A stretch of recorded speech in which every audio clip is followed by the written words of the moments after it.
Et les sportifs marseillais acceptent mal de se priver de leur déjeuner, même lorsqu'il leur est proposé en échange un match de football entre deux grandes équipes françaises. C'est la constatation que nous avons pu faire aujourd'hui avec le match des champions que disputait au stade Vélodrome de Marseille, le stade de Reims et Nîmes Olympique. Première mi-temps, les Rémois en maillot rouge, manche blanche, vont se montrer parcimonieux de leurs efforts et sans jamais s'engager à fond, vont tenter de surprendre la défense des Méridionaux, chez qui la volonté est plus évidente de fournir une production victorieuse. Mais pendant les 45 premières minutes, en effet, les occasions de but seront plus nombreuses devant Colonna, sous l'impulsion d'Akesby, en grande condition, et qui la partie durant sera un danger permanent pour la défense rémoise. Contre-attaque du stade de Reims. La balle revient sur Bliard,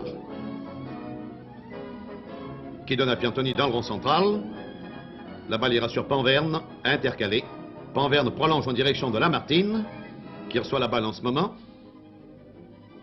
lequel essaye de remettre en direction de Bliard tout seul, qui tire au but, la balle passant devant le but de Rosac sans y entrer. À la mi-temps, 0-0.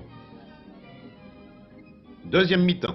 Les Rémois engagent. La balle revient sur Panverne, qui donne à Lamartine. Lamartine qui renvoie en direction de Panverne intercalé. C'est encore l'ailier droit Rémois qui a la balle. Et puis c'est Leblond qui veut la prendre, mais elle sort en touche. Remise en jeu à la touche qui va permettre aux Nîmois de dégager leur camp. Et moins de 2 minutes après la reprise de cette deuxième mi-temps, une attaque nîmoise va amener le premier but de la partie. Nous voyons actuellement Akesby en position d'allié gauche, qui donne à Raïs, lequel manque le contrôle une première fois, reprend la balle, joue en avant pour Salabert. Salabert qui donne à Akesby, lequel se précipite et trompe Colonna. Il y a 2 minutes que l'on joue, Nîmes Olympique mène par 1-0. Il faut attendre la 61e minute du match pour enregistrer le but égalisateur, Vincent donnant à Piantoni une balle avec laquelle l'Inter-Rémois fait mouche.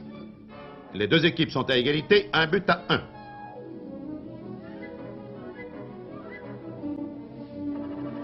Et 10 minutes avant la fin, et après que la barre transversale du but rémois est à plusieurs reprises renvoyé des tirs d'Akesby et de Raïs, notamment un tir de Barlaguet en ce moment que la transversale vient de remettre en jeu, Lamartine va être servi, en position d'ailier droit toujours. Lamartine va recevoir la balle. Il centre pour Bliard, lequel ne laisse aucune chance à Rosac. Reims mène par 2-1 et contre le cours du jeu, gagne le match joué dans un esprit fraternel, presque trop fraternel serait-on tenté de dire, car on admet mal que deux formations de premier plan jouent une partie somme toute officielle, sans y mettre tout le poids d'effort et d'intention dont on essaie capable.